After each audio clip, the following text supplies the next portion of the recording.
You are tuned to Kennett, Zenith Cablevision. Thank you for watching. It's time for talk. Each evening at this time, Monday through Friday, Rosemary interviews local personalities and others who bring items of interest to this community. Time for Talk is a community betterment service designed to cooperate with our local community betterment program. And now, it's time for Talk. The ominous sound of trees breaking, power poles snapping, and the loss of electric power on the night of January 26, 2009 brought Kennett residents to attention. Oh boy, did they. But it was the community's response that impressed folks locally and nationally. Linemen from widespread areas came to help, and they found refuge in a local church. The Slicer Street Church of Christ housed and fed hundreds of workers and local families. Tonight, we'll take a look at the results of that storm, which produced widespread power outages for over 2 million people, and it killed 65 people nationwide.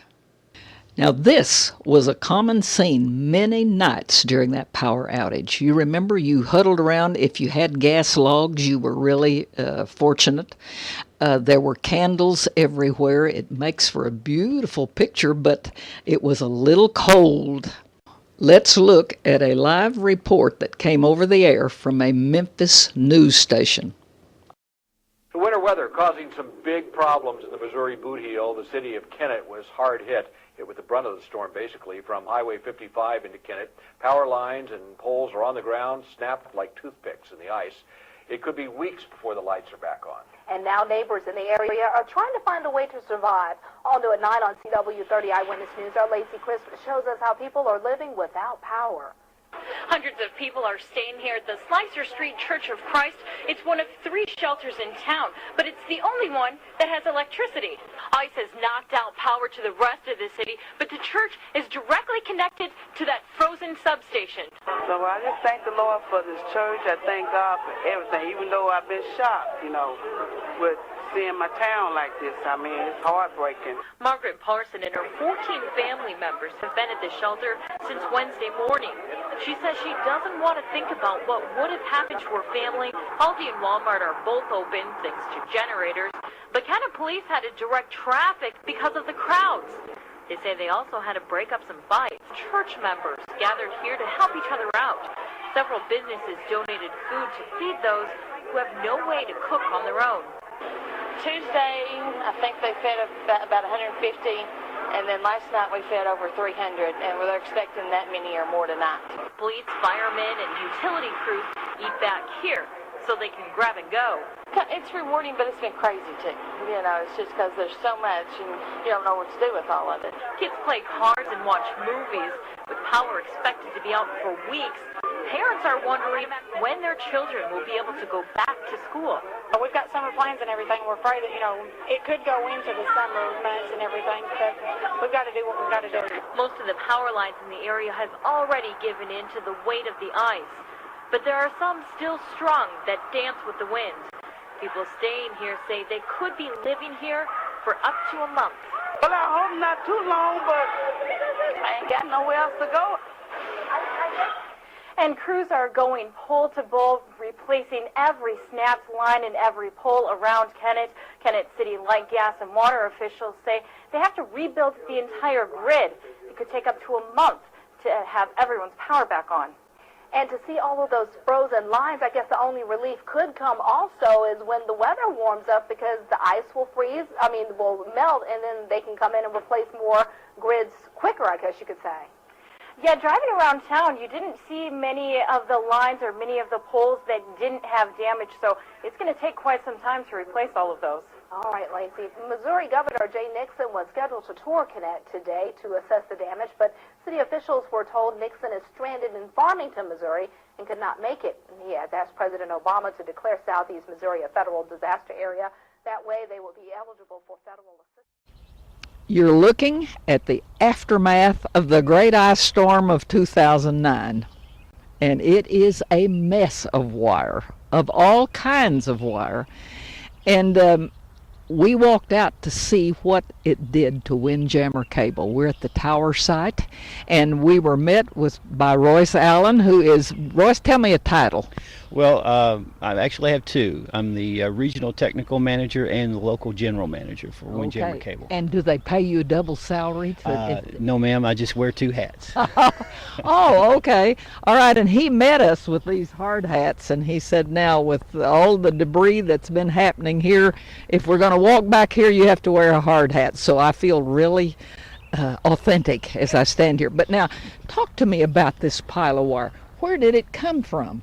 This pile of wire represents basically the amount of cable that we've had to totally replace in our system.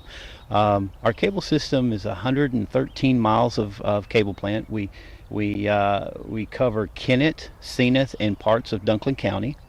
But we ended up, after this ice storm, we ended up having to replace 25 miles of that plant, totally replace it. Now this was all up on poles then? This was all up on poles at one time, and we ended up, because of all the damage and everything, we ended up having to just totally take it out, roll it up, and pile it up right here. Okay, now I see a lot of different kinds. For instance, I see this aluminum tube. What does that represent? Well, this is what we call our hardline coax cable. And basically what this does, it goes from pole to pole to pole and moves our signals down what we call our main line. This is still up in the air. This was still up in the air. Everything's up. Nothing's buried. Nothing buried as far as this pile here. Oh, all okay. this stuff was in the air. All right. Now what's this? What am I looking at there? That is fiber optic cable, basically. And what we're looking at here is glass is what it is, and we utilize it to transmit over light through this glass to electronic devices that converts it from light to RF signal that our coax would use. Now, he thinks I understand that, but I don't know a thing that he's talking. But I'll take his word that that's fiber optic. Now, what kind of thing does that go in?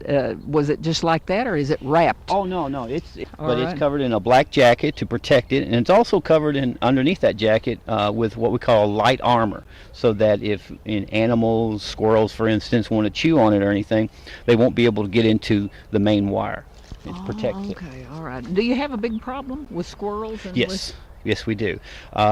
We've discovered that squirrels love chewing on coax. They love chewing on the side of our shop out at the back. They've eaten all the window frames off in the corners. Oh, really? What do you do? Well, generally what we end up doing is replacing it, putting new wire up and starting all over again. Okay, that's not what I wanted to hear. I thought you had a good remedy for squirrels chewing, but evidently not. No, not really. About the only thing to do is all replace of this is going to be, what's going to happen to it? What happened? Well, I have a company out of the Florida area that is scheduled to come up here and pick this up, put it in a tractor trailer, and take it away from us. Not only is he going to take all this hardline cable and everything, but we have some empty spools and partial reels of coax that was left over that's not enough to use. Some of the, yes. And he's going to be picking all that up too. So all this stuff is going to be removed eventually, yes. All right. Now, I know you had a big tower down.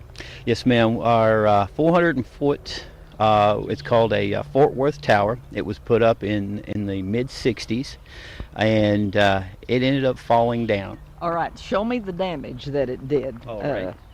As you can see out here, we still have plenty of cleanup to do. When the tower came down, it ended up tearing up a lot of stuff. Now, did it fall this way across the buildings? Actually, the tower ended up falling as it was designed to fall. And basically, it crumbled straight down. And if you look around, that's the way they design it. That's the way they design it, yeah. Hey, smart, yeah. Well, that way it's not falling outside of the area, falling into residential areas or anything like that. If you'll notice, the tower did not fall outside any of our fenced-in area here. As the tower fell, it buckled and crumbled up on the top of itself. The lower section of the tower actually fell on our warehouse building. The top section broke loose drove itself in the ground about 14 feet behind what we call our old head-in building, and then fell across. And if you'll notice here on this satellite dish, it actually chopped off the west side of this dish. Now, right now we're seeing this piece of metal here. Does this work? Is this still functional? Well, no, we've actually gotten off of this old dish and everything with the new ones we have, but during the time that we were waiting for our equipment to get here, we put this piece of metal on here to help that signal strength to on the satellite dish. And did it work? It worked. This is genuine Southeast Missouri engineering right here. Okay, so if your signal looked different, you're hooked into Southeast Missouri engineering. Now, how long were you out of any commission? How long were you down and could not do anything? Well, luckily we have generators, 60 kilowatt generator here and one at our office. As soon as those units were up and running, we were able to get our partially back up and going as far as our signals and stuff. Then that's when we started working on these satellite dish problems. As far as the tower, there wasn't a whole lot we could do until we come back in and replace the tower. All right, now, will this new tower, is this new and improved? Well, of course, it's a whole new tower. It's a different design, but basically it's going to be doing exactly the same thing as the old tower was doing. Have you ever climbed to the top of this? Not this one. The old one I had You back did. when I was younger. Okay, how tall is this? This tower is 404 feet tall. Okay. Now that takes you all the way to the tip top of the lightning rod. Oh, all right. Okay. But now, as far as the use, we're going to be doing, or it is currently doing, exactly the same thing the old tower is doing as far as our antennas and picking up the local broadcast stations for us.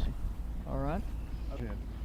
Okay, as you can see from this picture here, that it shows where they were building the foundation for the new tower. And as you can see, is they put rebarb in there. They put immense amount of concrete pour into that. The tower is actually what they call a pivot tower. The base of the tower actually pivots on a single pin right at the center of the tower, so that allows it to give it some flexibility. But overall, it does exactly the same thing as the old tower did. One thing, our program, Time for Talk, was off the air for some month or 6 weeks. Yes, ma'am. And we appreciate you. Is it hard to find where there is how do you tell when somebody doesn't have, how do you locate where the problem is? Well, in the situation for Time for Talk and the back feed line that you guys use to feed the signal back to our tower, we were so busy with getting our customers back online and everything that it kind of put us behind on that. But one thing that I did was I personally went out myself and started looking for the breaks in that back feed line. I know you would call and say, let somebody go down and turn the cameras on so we can tell. So you have equipment to tell how far the signal is going and where where there's a break. Yes. What we can do is we can measure that signal, see where it stops, and at that point we know that there's a break. And then I have another device. It's called a TDR, or time domain reflector.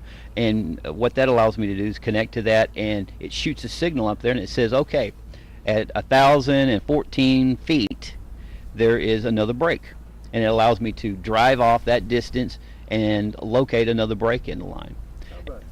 That is incredible. That is incredible technology. Otherwise you'd be just hand over fist looking for a break, for what's the distance there, almost a mile. Yeah. From the church all the way to here. All right. Well, we appreciate you coming out, showing us all that happened here at the tower, and hopefully you're replaced and we're on the air again. So thank you, Royce. You are more than welcome, ma'am. Thank you very much. You have been watching Time for Talk. Time for Talk is a community betterment service designed to cooperate with our local community betterment program. Each evening, Monday through Friday at this time, Rosemary interviews local personalities and others who bring items of interest to this community. Time for Talk is brought to you through the cooperation of Kennett Cablevision Incorporated and is produced through the facilities of the Slicer Street Church. The Holy Scriptures come alive. Coming up next, stay tuned.